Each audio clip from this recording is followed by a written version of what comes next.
The Korean Mafia boss was robbing the bank and lowered his gun only because of her. In the silent lobby of First National Bank of Los Angeles, the masked man pressed his gun against the manager's temple while 43 hostages held their breath on the marble floor. What no one expected was that a young woman would stand up and with a single word make the most feared criminal in California's Korean underworld lower his weapon forever. The morning of October 15th had started like any other Friday in downtown Los Angeles. The sun blazed through the smog, casting golden light across the towering skyscrapers that lined Wilshire Boulevard. People rushed to work, coffee cups in hand, earbuds blocking out the chaos of the city. No one suspected that this ordinary day would become the most extraordinary in the history of California crime. Jenny Park waited in line at First National Bank, clutching her deposit slip, checking her phone every few seconds. She was 26 years old, a registered nurse at Cedars-Sinai Medical Center, exhausted from back-to-back double shifts,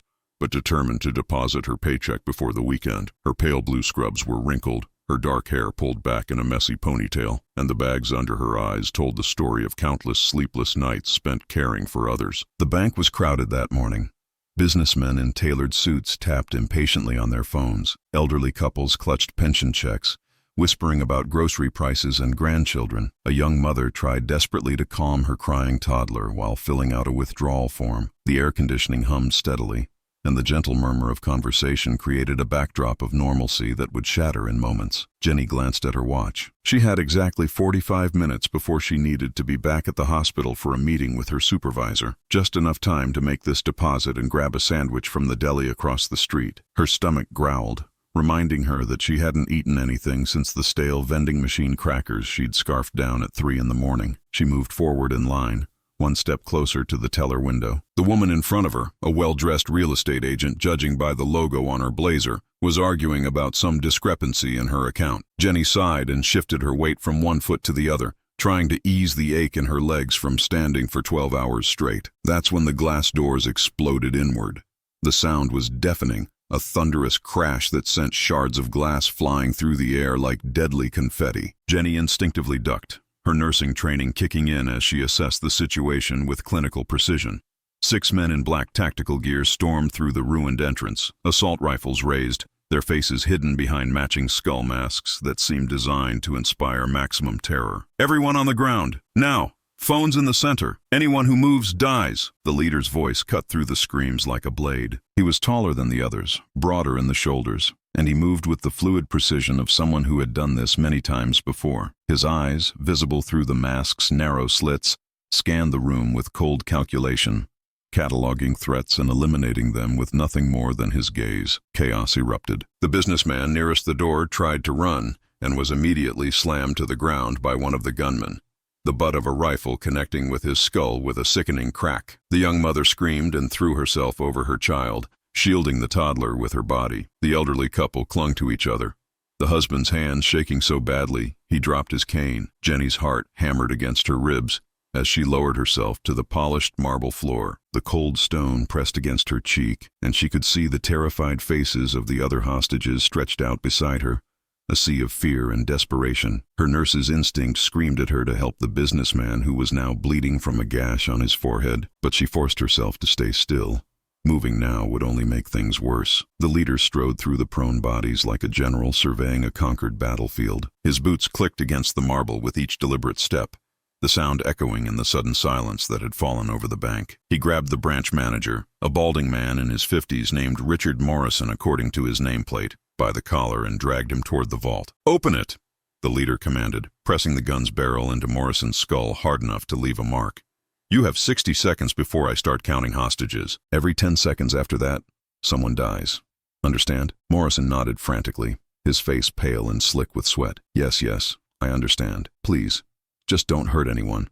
I'll open it. I'll do whatever you want." From her position on the floor, Jenny watched the scene unfold with growing dread. But beneath her fear, something else stirred, something that felt like recognition. The way the leader moved, with that slight hitch in his step when he turned to the right, the particular cadence of his voice beneath the muffled mask, the way certain consonants caught in his throat, the specific gesture he made with his left hand when giving orders, a quick flick of the wrist that she had seen 1,000 times before. It couldn't be. It was absolutely impossible. But her body knew before her mind could accept it. Her hands trembled not just from terror but from a truth too enormous to process. Her breath caught in her throat, and tears began to form in her eyes for reasons that had nothing to do with the guns pointed at innocent people. The vault door swung open with a heavy groan, revealing the steel chamber beyond.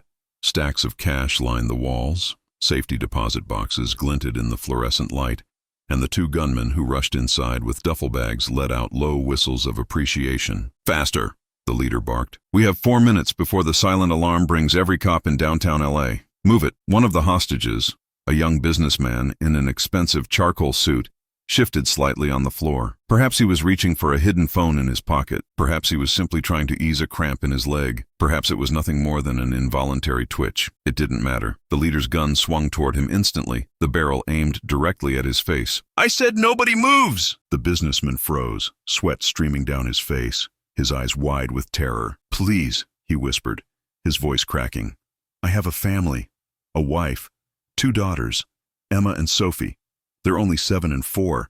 Please, I'm begging you, don't do this." The leader's finger tightened on the trigger. Jenny could see the tension in his hand, the slight tremor that indicated he was milliseconds away from firing. The moment stretched like a wire about to snap, time itself seeming to slow as death hovered in the air. And then Jenny stood up. The movement was so unexpected, so utterly contrary to every survival instinct, that even the other gunmen hesitated. Every eye in the bank turned to her, this small woman in her pale blue nurse's scrubs, rising like a ghost from among the prone bodies. She stood with her hands slightly raised, not in surrender, but in a gesture that seemed almost like greeting. "Sit down!" one of the masked men screamed, swinging his rifle toward her chest. "Get on the ground right now or I'll put you there myself." But Jenny didn't look at him. Her gaze was fixed only on the leader, whose gun had frozen mid-aim at the businessman. Through the mask's eye holes, she could see something shifting in his expression. Confusion first, then the dawning horror of recognition, then something that looked almost like fear. "Appa," she said softly. The single syllable, the Korean word for older brother, cut through the bank's tension like a blade through silk. The leader's hand began to shake visibly. The other gunmen exchanged bewildered glances, their weapons wavering as they tried to understand what was happening. "Minjun oppa," Jenny continued, her voice steady despite the tears now streaming freely down her face. "It's me. It's Ji-yeon, your little sister." The gun lowered an inch, then 2. The leader's chest heaved beneath his black tactical vest, his breathing suddenly ragged and uncontrolled. The hostages watched in stunned silence, not understanding the Korean words, but recognizing the raw emotion that charged the air between these two people. "You're dead," the leader whispered, his voice cracking like ice breaking on a frozen lake. "You died 8 years ago. I watched them lower your coffin into the ground. I threw dirt on your grave. You can't be here. This isn't real." Jenny took a step forward, and remarkably, no one stopped her. Not the gunmen with their rifles, not the leader with his pistol, not even the terrified hostages who might have grabbed her ankle to keep her from doing something so dangerous. It was as if the entire bank had been placed under a spell, frozen in this moment of impossible reunion. "I didn't die, Appa," she said, closing the distance between them with slow, deliberate steps. "I survived, and I've been searching for you ever since. 8 years.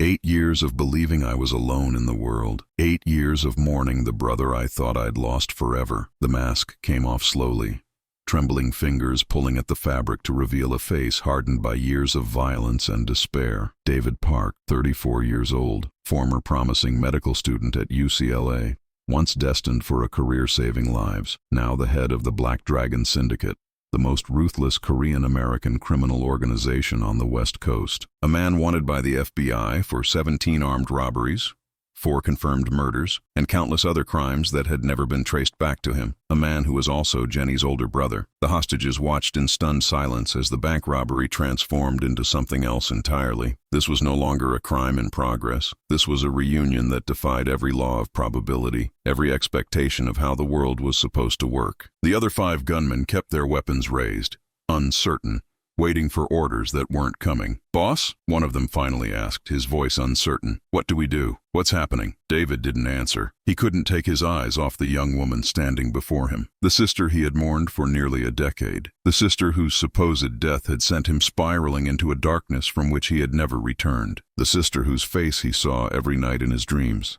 asking him why he hadn't been there to save her. How? He managed, the single word carrying the weight of 8 years of grief and confusion. The fire.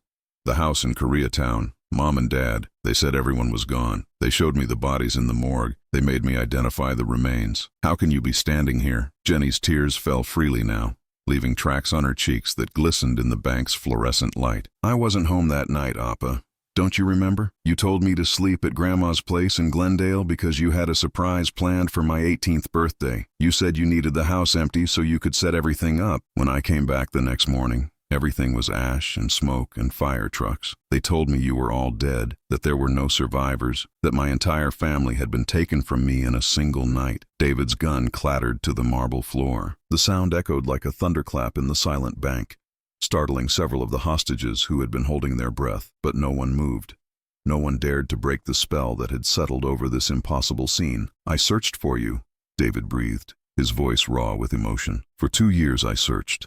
I went to the LAPD every week, begging them for answers. I checked every hospital in Southern California. I visited morgues that gave me nightmares for months. They said you were cremated with the others because the fire had made identification impossible. They said there was nothing left, nothing but ashes and memories. Someone lied to us both, Jenny said, closing the final distance between them until she could have reached out and touched his face. Someone wanted us to believe we were alone. Someone deliberately separated us and made sure we would never find each other. And that lie destroyed everything. It destroyed our family. It destroyed your future.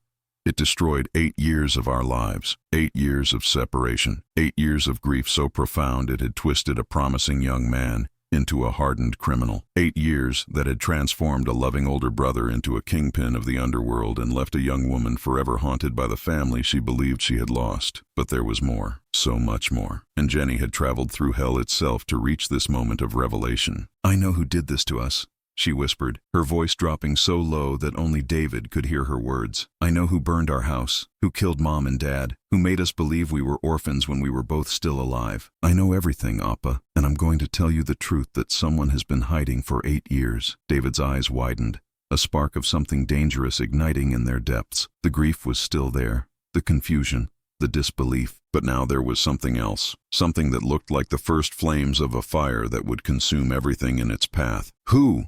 He demanded. Who did this to us? Jenny reached into the pocket of her scrubs and pulled out a photograph. It was creased and faded, worn from years of being studied and cursed and wept over. The edges were soft from constant handling, and there was a small tear in one corner, where she had gripped it too tightly during moments of overwhelming emotion. In the image, 4 people smiled at the camera, their faces bright with happiness and the ignorance of the tragedy that awaited them. Their parents, young and beautiful, stood in what appeared to be a garden at some wealthy estate in Beverly Hills. Beside them, another couple smiled with equal warmth, their arms around the Parks in a gesture of friendship and trust. The photograph had been taken at a company celebration, a party to mark the 10th anniversary of Park and Cho Imports, the shipping business that their father had built from nothing into a multi-million-dollar enterprise. Uncle Steve, Jenny said, her voice hardening into something cold and sharp. Stephen Cho, Dad's business partner, the man who testified at the inquest that we all died in the fire, the man who inherited everything when there were no survivors to contest the will, the man who built his empire on our family's ashes. The name hit David like a physical blow,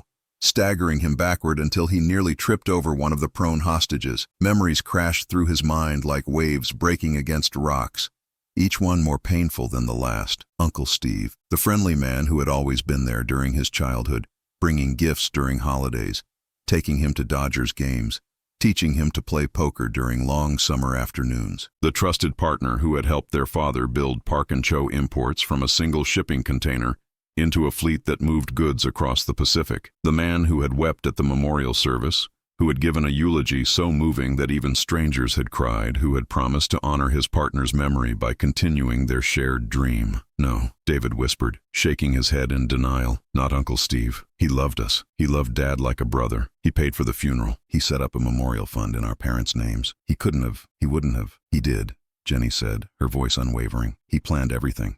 The fire, The deaths, the cover-up. He hired professionals to make sure there would be no survivors, no witnesses, no one left to challenge his claim to the company. But I was at Grandma's house in Glendale that night, just like you told me to be. And you weren't home either, were you, Appa? Where were you at 2 in the morning when our house burned? David's face contorted with the pain of memory. I was picking up your birthday present, that telescope you'd been wanting. The one from the specialty shop in Pasadena that was always closed when we tried to visit. They had special late hours that night, and I wanted to surprise you. You always loved watching the stars from Griffith Observatory, remember? You said you wanted to see the rings of Saturn with your own eyes. His voice broke and he pressed his palm against his face as if trying to hold himself together. I drove back at 2 in the morning and found everything burning.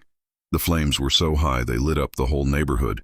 The firefighters held me back, wouldn't let me through the barricades. I screamed for you, for Mom and Dad. I tried to break through and it took 3 men to hold me down. They kept saying it was too late, that no one could have survived. He played us against fate, Jenny continued, her own tears mixing with the determination in her voice. Uncle Steve couldn't have known we'd both be gone that night. It was a coincidence, a twist of destiny that saved our lives. But when he discovered the truth, when he realized that both of us had somehow escaped the fire, he made sure we would never find each other. He manipulated the investigation. He bribed officials. He created separate reports that told us each the same lie. That we were alone, that our family was gone, that there was no one left to come home to. The other gunmen had lowered their weapons completely now, caught up in the unfolding drama despite their professional detachment. Even hardened criminals could recognize the magnitude of what they were witnessing. The hostages remained frozen on the floor, barely daring to breathe, their terror temporarily replaced by a strange kind of awe. I found out 3 months ago, Jenny said. I hired a private investigator, a former FBI agent who specialized in cold cases. It cost me every penny I'd saved, but I had to know the truth. He discovered discrepancies in the fire report that the original investigators had somehow missed. The bodies that were supposedly ours had different dental records. The DNA samples had been contaminated or switched. The coroner who signed the death certificates disappeared a week after the funeral. Moved to Mexico under a new identity. She paused, letting the weight of her words settle over her brother like a shroud. And Uncle Steve? He sold Dad's company 6 months after the fire for $40 million. $40 million that should have been ours.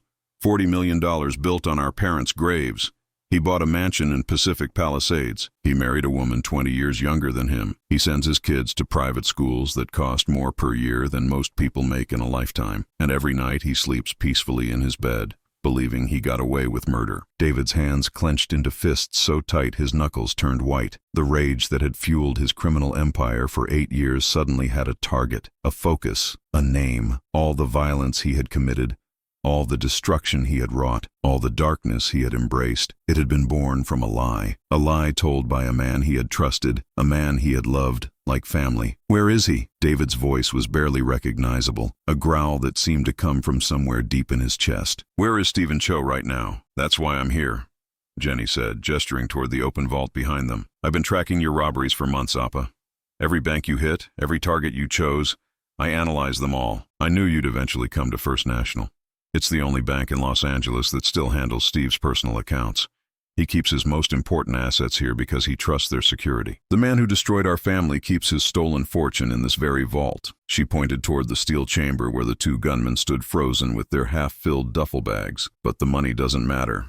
Not really. What matters is the evidence. Steve keeps a private safety deposit box here, number 847. Inside it, there are documents he was too arrogant to destroy, contracts with the men he hired to set the fire, records of the bribes he paid to police officials and coroners, photos of our family that he kept as trophies, proof of everything he did to us, everything we need to destroy him. David turned to look at the vault, then back at his sister. His face was a battlefield of warring emotions, rage and grief, hope and despair, the desire for vengeance and something that might have been the first stirring of redemption, struggling to be born from the ashes of his hatred. Boss, one of his men said quietly, nervously glancing toward the bank's shattered entrance. The police. They'll have tracked the alarm by now. We're running out of time.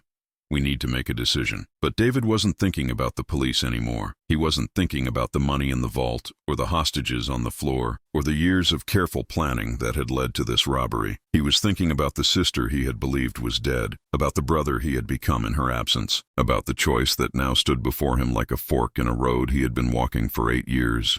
He could run, take the money, continue the life of violence that had become his only identity, disappear into the underworld that had been his home for so long, and spend the rest of his life wondering if this moment had been real or just another cruel dream, or he could stop, here, now, in this bank surrounded by terrified strangers and loyal criminals. He could choose a different path. He could choose to be the brother his sister deserved, instead of the monster his grief had created. "Get the box," he said finally, his voice steady for the first time since Jenny had spoken his name. "Number 847, bring me everything inside. Now." One of his men rushed into the vault while David faced the hostages for the first time since his world had been turned upside down. They stared back at him with eyes full of fear and confusion, but also something else, something that looked almost like hope, like they were witnessing not just a crime interrupted, but a soul being saved. "I'm not going to hurt anyone," he said, his voice rough with emotion. "I never wanted to hurt anyone. I just didn't care anymore. After the fire,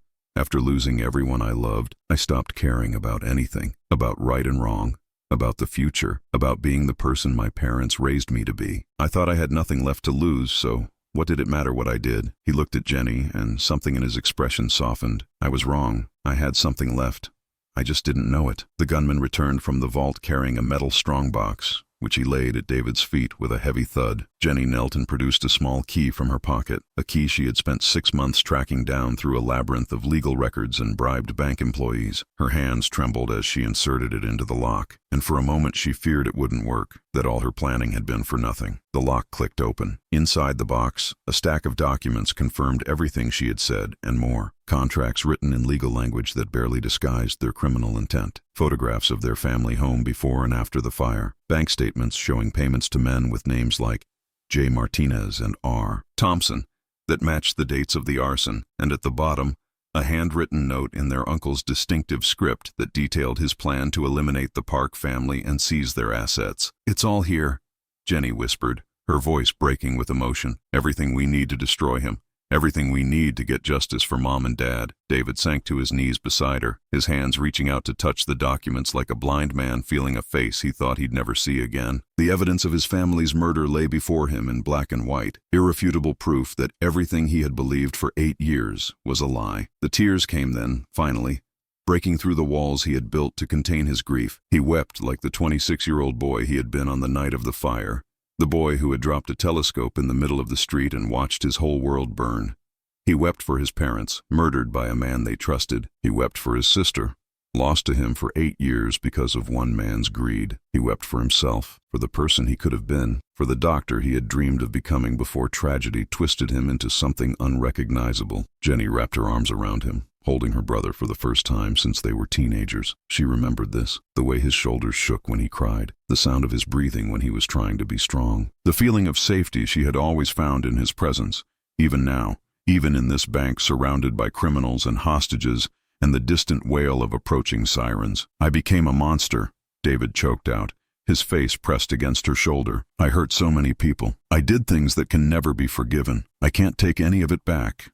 I can't undo the damage I've done." "No," Jenny agreed softly, stroking his hair the way their mother used to do when they were children. "You can't. The past is written, and it can't be changed. But you can stop, Appa. Right now, today, you can choose to stop. You can choose to be someone different. You can choose to be the brother I remember, the one who taught me to ride a bike and helped me with my homework and promised he would always protect me." The sound of sirens grew louder outside the bank, a chorus of emergency vehicles converging on their location. Through the shattered windows, David could see the flashing lights of police cars taking position around the building. Time was almost up. The moment of decision had arrived. He pulled back from his sister's embrace and looked into her eyes, searching for something. Forgiveness, perhaps, or permission, or just the assurance that she was real, that this wasn't some fever dream conjured by a mind finally breaking under the weight of its own darkness. "They'll arrest me," he said, his voice steady despite the tears still wet on his face. "I'll spend the rest of my life in prison. Everything I've done,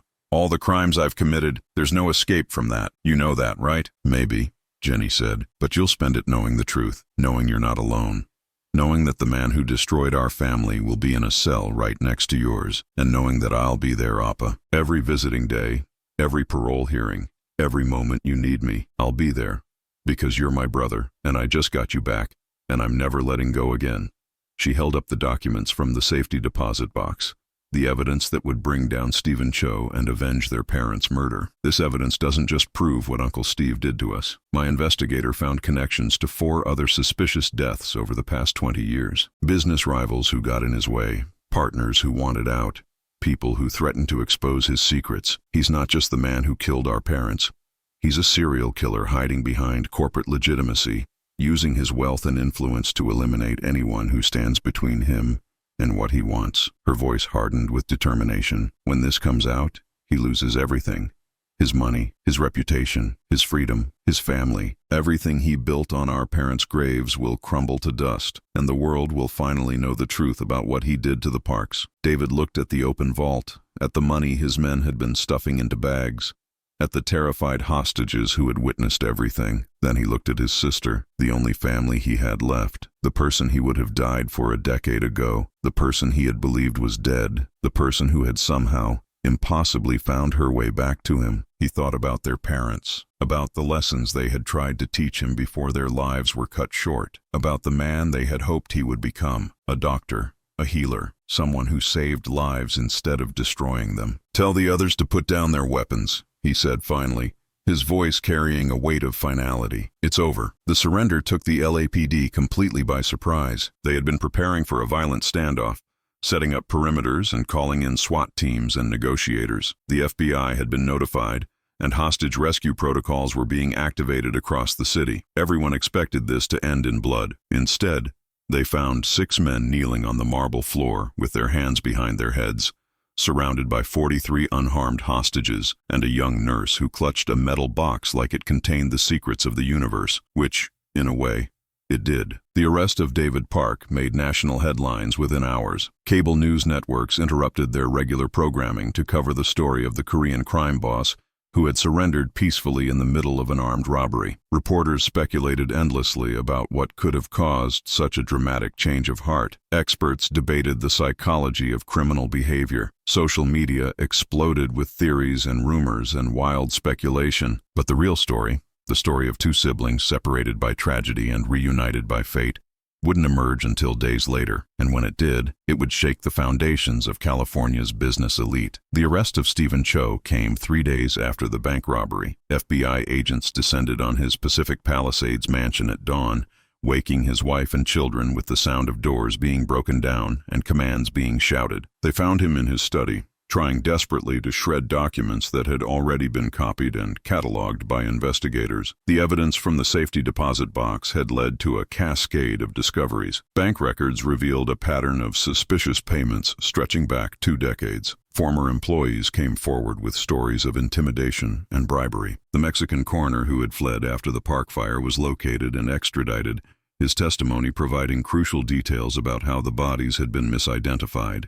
And at the center of it all, Stephen Cho's handwritten confession, penned in a moment of arrogant certainty that no one would ever find it, laid bare the full scope of his crimes. His trial became the trial of the decade. The courtroom was packed every day with reporters, spectators, and the families of his other victims. Witnesses testified for weeks, their stories painting a portrait of a man consumed by greed and utterly devoid of conscience. Bank records were examined line by line. The burned remains of the Park family home were reanalyzed with modern forensic techniques. Every detail of Stephen Cho's carefully constructed empire was exposed and dismantled. Jenny testified for an entire day, her voice steady as she recounted the years she had spent believing she was alone in the world. She described the moment she had discovered the truth about her family's murder. She explained how she had tracked her brother's criminal activities, not to turn him in, but to find a way to reach him. She spoke about standing up in that bank, knowing she might be killed because she couldn't let her brother become a murderer without knowing the truth about why his life had gone so wrong. The jury deliberated for less than 4 hours. Stephen Cho was convicted of multiple counts of murder,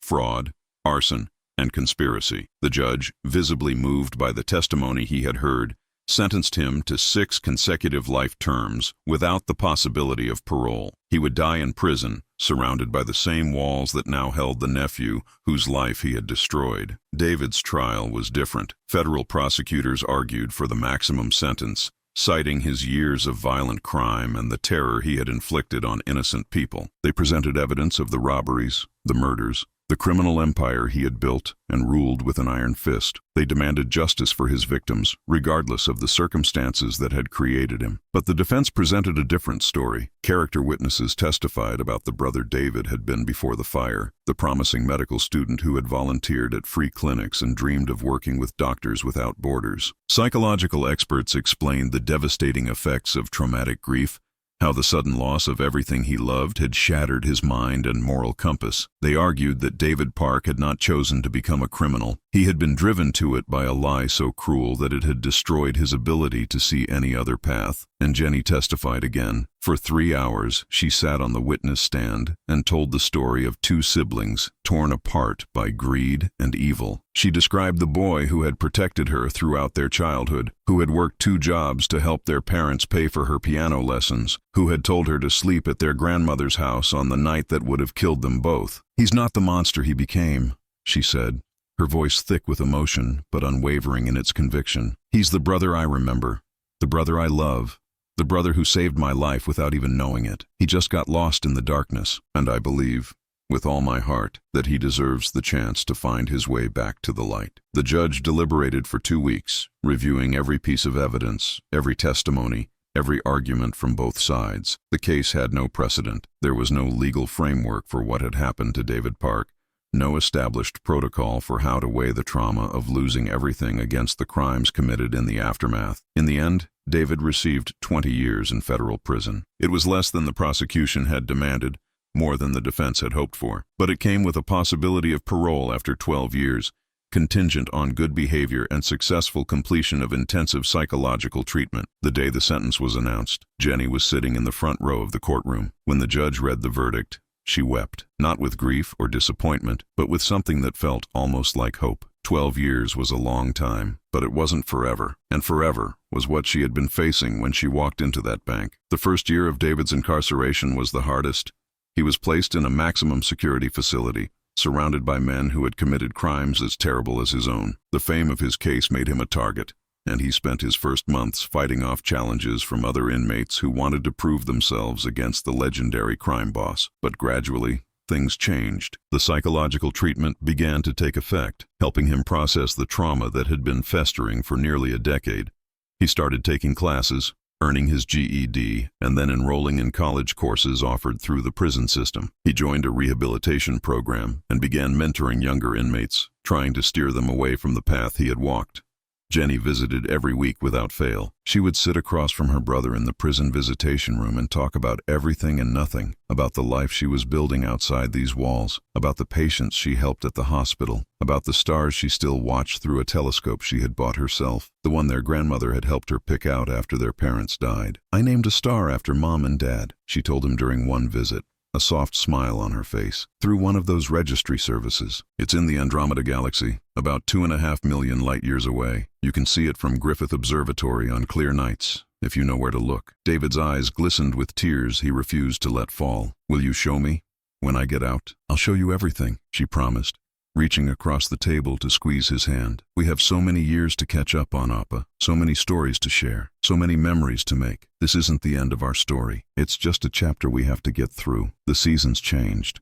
Years passed like pages in a book. Jenny continued her work at Cedars-Sinai, eventually becoming head nurse of the emergency department. She met someone, a quiet surgeon named Michael, who listened when she talked about her brother and never judged. He came with her to visit David, sitting quietly while the siblings talked, offering his support without demanding anything in return. They married in a small ceremony at a vineyard in Napa Valley, surrounded by colleagues and friends who had become like family. Jenny saved a seat in the front row, empty but adorned with a single white rose. When people asked about it, she simply said it was for her brother. David was a model prisoner. He completed his psychological treatment and enrolled in every educational program available. He earned a bachelor's degree and then started working toward a master's in counseling. He wrote letters to his victims, not expecting forgiveness but needing them to know that he understood the magnitude of what he had done. Some of them wrote back, not many, but enough to show him that redemption, while never complete, was at least possible. On the day of his first parole hearing,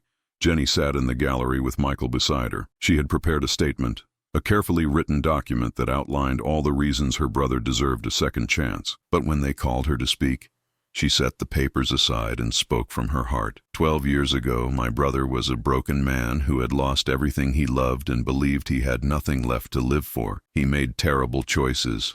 He hurt people. He became someone our parents would not have recognized. I'm not asking you to forget that. I'm not asking you to pretend it didn't happen. All I'm asking is that you look at who he is now. Look at what he's done with his time here. Look at the man he's become and give him the chance to prove that people can change. That darkness doesn't have to be forever. That love, in the end, can be stronger than hate. The parole board deliberated for 6 hours. When they returned, they approved David's release by a vote of 4-1. On the day David walked out of federal prison, Jenny was waiting outside the gates. It was a bright California morning, the sun warming her face as she stood beside their car, watching the door that would soon open and release her brother back into the world. When he appeared, she hardly recognized him at first. 12 years had aged them both, adding lines to their faces and gray to their hair. He was thinner than she remembered, his shoulders slightly stooped from years of institutional living. But his eyes were clear, clearer than they had been on that day in the bank. And when he saw her, his face transformed with a smile that made him look like the teenager she remembered from before the fire. He walked toward her slowly, hesitantly, as if afraid she might disappear like a dream. But she ran to meet him, throwing her arms around him in the middle of the road while passing cars honked and strangers stared, and Michael watched from beside the car with tears streaming down his face. "Welcome home," she whispered into his shoulder. "Welcome home, Appa." They stood at their parents' grave together that evening in Forest Lawn Memorial Park, where the Park family had finally been laid to rest after Stephen Cho's conviction allowed for proper identification and burial. The headstones were simple and elegant, white marble inscribed with names and dates and the words, "Beloved parents, forever remembered." The plot was surrounded by flowers that Jenny maintained every month, roses and lilies and chrysanthemums that bloomed in a riot of color against the green grass. David knelt before the stones, his fingers tracing the carved letters of names he had not spoken aloud in 12 years. His parents' faces swam before him, memories of birthday parties and family dinners and quiet moments that he had thought were gone forever. "I'm sorry," he said, his voice breaking with the weight of everything he needed to say. "I'm sorry I let the darkness take me. I'm sorry I became someone you would have been ashamed of. I'm sorry I wasted so many years being angry and lost and broken. You deserved better from me. You raised me to be better." Jenny knelt beside him, her hand finding his and holding tight. "They would understand," she said softly. "They would be sad about the years you lost, but they would be glad you found your way back. That's who they were, remember? They always believed in second chances. They always believed that people could change. Because of you," David said, turning to look at his sister. "I found my way back because of you. If you hadn't walked into that bank, if you hadn't stood up when everyone else was lying down, I would still be lost. I would probably be dead by now, killed by the FBI or by my own men, or by the emptiness that was eating me alive. You saved my life, Jion. You gave me back my family. You gave me back myself." She squeezed his hand, tears rolling down her cheeks. "We saved each other," she said. "That's what family does." The sun set over Los Angeles, painting the sky in shades of orange and gold and purple. The city sprawled beneath them like a sea of lights waiting to ignite, millions of lives being lived in millions of different ways. Somewhere in that vast expanse, people were falling in love and having babies and losing jobs and finding hope. The world kept spinning, indifferent to the small dramas played out in cemeteries and bank lobbies and prison visitation rooms. But for two siblings standing before their parents' graves, the world had never felt more significant. They had been supposed to die in a fire 8 years ago. They had been supposed to remain separated forever, mourning each other across an unbridgeable divide of lies and grief. They had been supposed to be destroyed by a man's greed and cruelty, but they had survived. They had found each other, and now they stood together, united not just by blood but by something deeper, by the choice to believe in each other, by the courage to stand up when staying down would have been safer, by the love that had somehow, impossibly, proven stronger than everything that had tried to tear them apart. "What now?" David asked, echoing a question he had asked once before, in a different time and a different place. Jenny smiled, the same smile she had given him when they were children, before the fire, before the lies, before the darkness that had consumed them both. "Now we live," she said, "really live, together. We take all those years that were stolen from us and we fill them with everything good. Family dinners and holiday traditions and Sunday morning brunches, watching movies and arguing about politics and being there for each other through everything life throws at us. We build the life we should have had. We become the people Mom and Dad always believed we could be." She turned to look at the headstones one last time. "We make them proud." David stood, pulling his sister up with him. He looked at the graves of his parents, at the flowers that surrounded them, at the city lights beginning to twinkle in the gathering dusk. He thought about everything he had lost and everything he had found, about the darkness and the light, about the brother he had been, and the monster he had become, and the man he was struggling to be now. "Let's go home," he said. They walked together toward the cemetery gates, leaving the broken past behind them. Each step affirmed that the future belonged to them now. The darkness had tried to swallow them, but it had failed. Love had proven stronger than grief. Truth had conquered lies, and two siblings, separated by tragedy and reunited by courage, had finally found their way back to each other. Because some stories don't end with tragedy. Some stories don't end with fire and ash and graves that hold the wrong names. Some stories begin again, phoenix-like, when you choose love over darkness, when you stand up in a room full of terror and say a single word that changes everything. Oppa, a word that means brother, a word that means I remember, a word that means I never stopped loving you, even when I thought you were gone forever, a word that saved 2 lives and brought down a murderer and proved against every odd that family can find each other again no matter how far the darkness tries to take them. As they drove away from Forest Lawn, the last light of sunset fading behind the hills, Jenny reached over and took her brother's hand. He looked at her, this woman who had once been the little girl he had sworn to protect, and he felt something he hadn't felt in over a decade. Hope.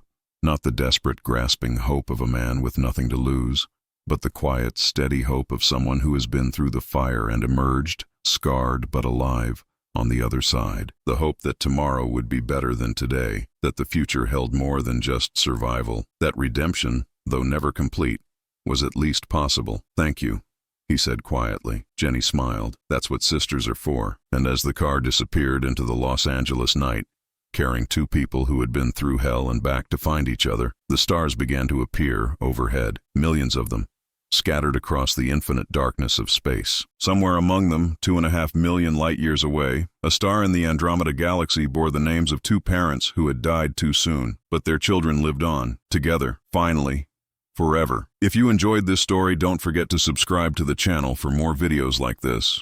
Leave your like to support us and turn on notifications so you don't miss any updates. That helps us keep creating the best for you. Until next time.